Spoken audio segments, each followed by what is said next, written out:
Di masa pemerintahan Khalifah Harun ar-Rasyid, Istana Baghdad menjadi pusat kemegahan dan kekuasaan.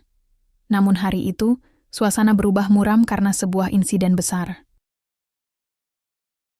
Barang-barang istana rusak parah.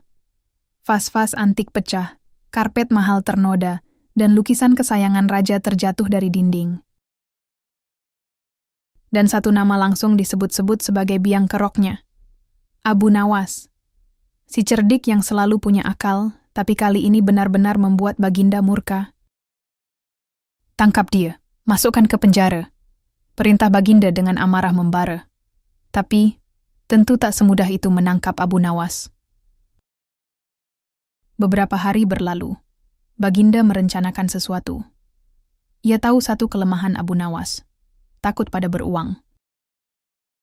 Maka dipanggillah para prajurit, jemput Abu Nawas, katakan padanya, ia harus ikut berburu bersamaku, titah Baginda.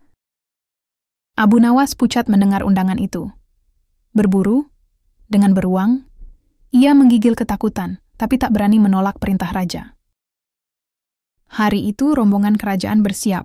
Baginda menunggang kuda cepat. Abu Nawas diberi kuda paling lamban dari istal istana. Dalam perjalanan ke hutan, cuaca tiba-tiba berubah.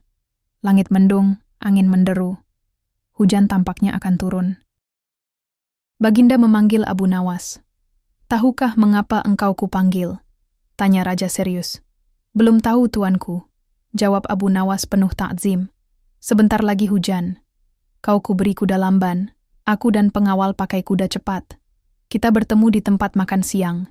Hindari hujan dengan caramu sendiri." Tanpa banyak bicara, rombongan pun berpencar. Misi berburu pun dimulai, atau lebih tepatnya, misi menjebak Abu Nawas. Abu Nawas menyadari ini adalah siasat, tapi ia tak panik. Ia berpikir cepat, mencari akal seperti biasanya. Hujan akhirnya turun. Lebat dan deras. Raja dan para pengawal memacu kuda secepatnya, tapi tetap saja basah kuyup. Sementara itu, Abu Nawas hanya diam. Ia turun dari kudanya, melepas pakaiannya, lalu duduk di atasnya agar tak terkena hujan. Saat makan siang tiba, Abu Nawas muncul dengan santai. Pakaiannya kering sempurna, wajahnya tenang, Baginda Raja dan pengawal yang masih basah kuyup terperangah. "Mustahil," bisik mereka. "Bagaimana bisa bajunya tetap kering?" Keesokan harinya, giliran Abu Nawas mendapat kuda tercepat. Baginda dan pengawalnya kini memakai kuda paling lamban, cuaca mendung lagi. Dan benar, hujan turun lebih deras dari kemarin. Rombongan kembali berpencar. Baginda Raja dan pengawal kembali basah kuyup. Kali ini lebih parah.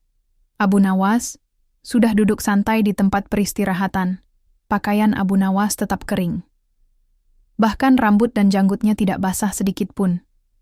Baginda tak bisa menahan rasa penasaran.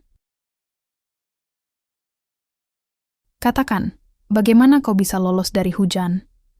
tanya Baginda dengan wajah bingung. Abu Nawas tersenyum lebar. "Sederhana, tuanku. Saat hujan turun, hamba lepaskan pakaian, lalu duduki sampai hujan berhenti." Semua terdiam. Tak ada yang menyangka cara sesederhana itu bisa mengalahkan hujan dan menjebak raja sendiri. Baginda Harun ar-Rasyid akhirnya tertawa kecil. "Kau memang selalu punya akal, Abu Nawas." Dari peristiwa itu, sang raja belajar. Kecerdikan kadang lebih cepat daripada kuda tercepat sekalipun, dan Abu Nawas tetap menjadi legenda yang tak mudah ditaklukkan, bahkan oleh hujan dan amarah sang raja sekalipun.